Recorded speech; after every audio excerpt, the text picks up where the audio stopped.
and welcome back to Back Garden Gardening for Beginners. I just did a quick one before about what you can do in your windowsill. If you're like me, everything's kind of changed. We're in full lockdown. Sadie and I have been in anyway since Saturday. We haven't really been out of the house. I'm going to try and do a wee cycle today because we're allowed to do that. I'm going to be a bit stir crazy, but before that I'm going to tidy up this garden and get it ready, because you are probably like me. You're at home, and if you've started doing stuff, you're waiting for stuff on the internet to arrive. So getting a wee tidy up and getting the place ready is probably the best thing you can do. I ordered, and I'll show you this now, this wee tool here. It's quite expensive, but I'm basically just going to be working with a trowel. It's the only thing we brought down with us, because all the rest of my tools are in Glasgow. So I'm working with a trowel and this thing you can see now, which is a Japanese kind of hand scythe, hand sickle, and it's perfect for weeding. I've managed to get myself a left-handed one, and it'll also do your seed drills when you're needing to do that as well. So in terms of operating on a few tools, think of those tools, what you need and how you can use them. And this guy, I'm not getting commissioned or anything, it's just a really good tool. Ruth got one for the allotment and it's probably the best thing I've ever used. So today, as well as the tidying, we're going to be moving these strawberries that I brought with me. Let's try and film them rather than take a photo of them. And there they are. Nice strawberries. Some of them are a bit older than they're supposed to be. We'll go into detail on that. They're going to go over here into this bit in the gaps, because that is slightly shaded and I think it'll make the most use of it. I'm just going to get going just now. I'll do a wee time lapse of me tidying up. It'll be quicker than watching it because there's nothing much exciting happening there.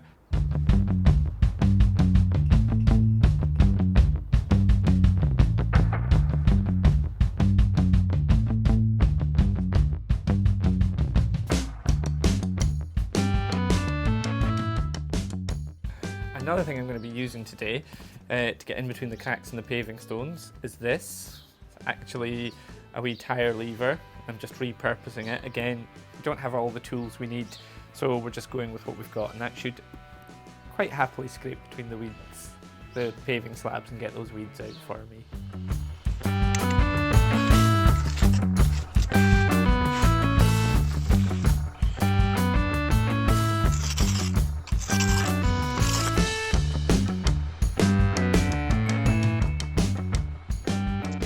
Whenever you're trying to get a weed out, it's always best to try and get all the roots out at the same time.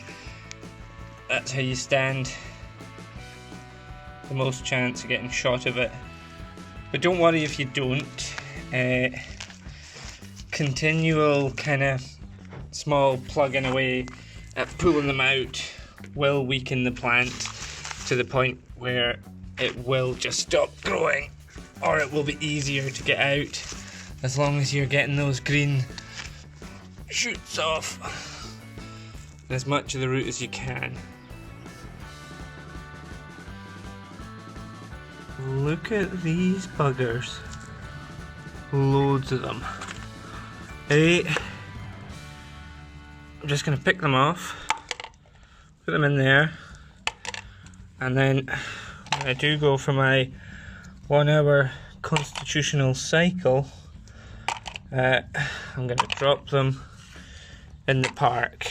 They did do a study, and apparently snails can do homing, but it's within a certain distance. So as long as we make sure we're a little bit greater than that distance and they're not coming back. Cheerio. I think that's us, isn't it? I'm a wee bit sweaty after that. Hang on, where am I? Where's this world? Here. Hi, Alisich. Hello. Yeah, a wee bit sweaty after that. But that's everything cleared. The question about what's the difference between a weed and a plant. People love that one. They're like, oh, haha, wait till I tell you this funny answer. What is it, John? A plant is a weed. A weed is just a plant growing in the wrong place. That's what I meant to say. So if you see this wee video That one there is a plant when it's in the bed, but down here on the path, it's a weed. So if you're concerned about pulling things up that you're not supposed to, you can try and look them up online. There's plantnet.net. You can take pictures of it, and that might well identify the plant for you. You can take pictures of the flowers, the leaves, the lot. Or if you don't want it there, just pull it up, you know? It's up to you, but we're clearing space for growing. We were just clearing the paths, and in here, we're then going to put the strawberries.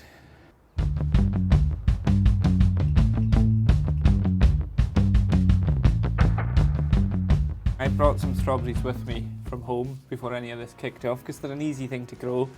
And I know I've said in previous videos that they'll do in shade, but they prefer sun. So we're choosing this wee spot and we're just going to put them between the trees in amongst the stuff that's already here, because that'll free up the boxes I've got them in for growing other things in.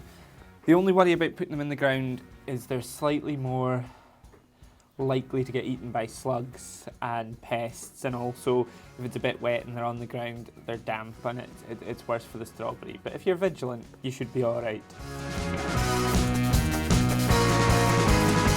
These were just a couple of strawberries per pot. The bigger pots have got more strawberries in them. So we're going to get these apart, we're going to find a space for them. We're also going to improve the soil for this dung I told you about that we took from home. But the first thing I'm going to do is dig them out of here, get them separated and ready to go into the soil.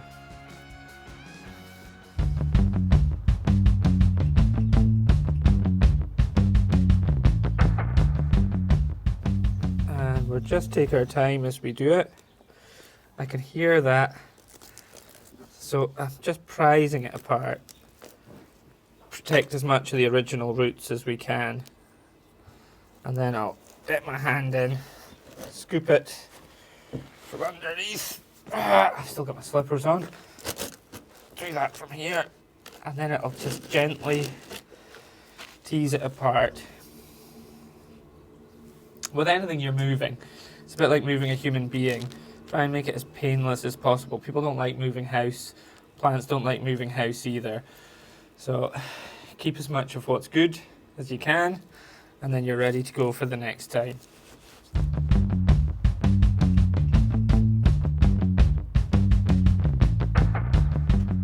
So if you look at that, still looks like reasonable soil, quite good compost.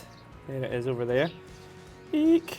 But the strawberries have been feeding off that, taking the things that strawberries like, but I can repurpose that on this side of the garden. Just chuck it down there and mix it in amongst there, and it'll just add a wee bit more to the soil. I'll stick some more stuff in it, but nothing really goes to waste in the garden, so we'll get it down there and get that mixed in with the rest.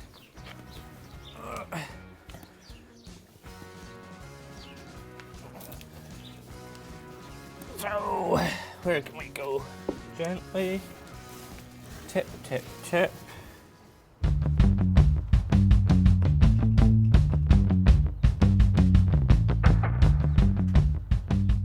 And a good test to know if cow dung is ready is it doesn't smell. Look at that, that's like black gold.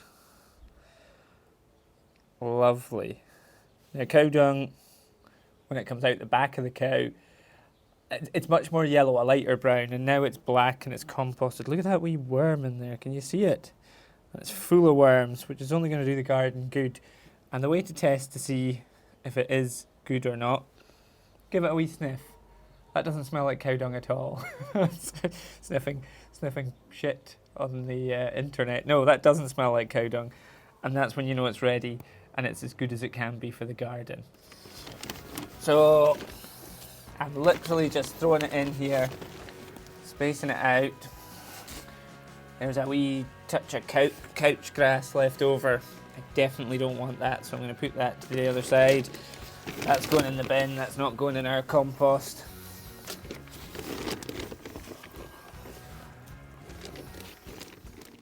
So what do I mean when I say I'm digging it in? Well, I'll give you a wee look here, hopefully with this one. I've already put it in place, and then I'm just chopping it up and turning the ground a little to include it. Now in no dig gardening, which we discussed, you wouldn't bother doing that. You would just layer it on the top. That's your preference, which one you want to go with. But I'm going to need to loosen this soil almost everywhere anyway in order to take the strawberries. So I'm just going to go with this method. And the soil, in theory, should be vastly improved.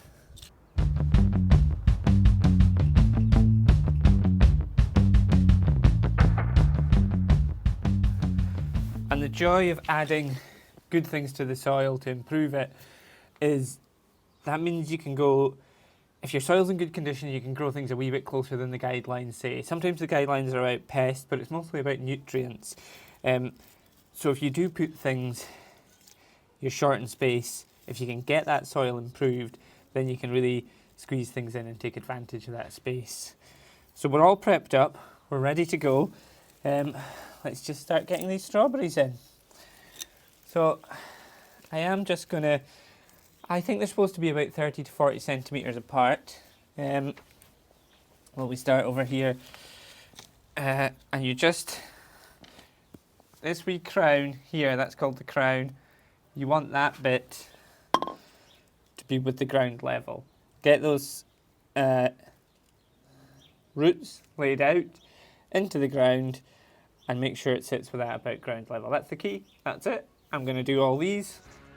We've got them spread out, so we just cover it back over. As we said, we're aiming for that crown, just at ground level. Firm it in, and we'll give them a wee water with water from the kettle.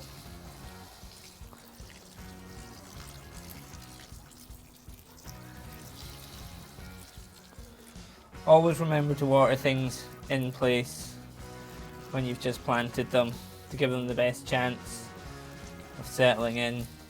You can also fill the hole before you plant them and double fill it to make sure they've got plenty of moisture in there. That's going to make the difference between them surviving and them not.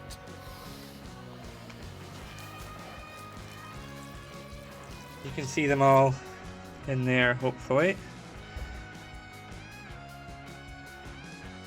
Right the way around. And we've tried to preserve as many of these original seedlings, not seedlings, plants, as there were in there too, but turning it over to a slightly more useful. But now we've also got a pile of strawberries like this that we don't have room for in here.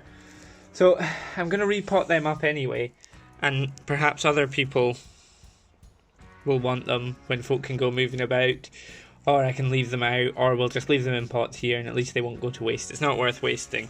So although we can't fit them in here, putting them in new soil will do them some good when they've been in containers already.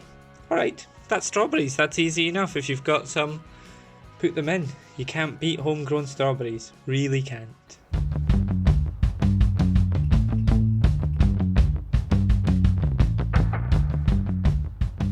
That's not too bad going for the day, is it? We managed to get this whole garden weeded. We managed to get that bed with some extra dung in it. Got the strawberries all sorted out and ready to go. We'll keep those in there. I'll make up a liquid feed for them once they start fruiting later in the year, probably about May.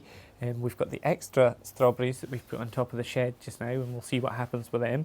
If you're trying to do strawberries at home and you're starting them from scratch, you'll probably be able to buy a pack online. You'll get them in all the seed places, and they will come as small runners just ready to plant in the ground, and they'll grow throughout the season. So have a wee look for that. But strawberries are a great one because the fruits are so ripe and sweet and tasty, and it's well worth it considering what you'd pay for strawberries in the shop and how many you should get by planting them in the garden. I'll get round to starting some kind of Facebook thing, because it would be nice if all you guys, if you are doing this along, if you'd send in some pictures and we could have a wee look together at how you're getting on and what you're growing, and we could all maybe help each other out. Okay, that's it for today. Take care of yourselves, and any questions as ever, ask, and I'll do my best to try and answer them.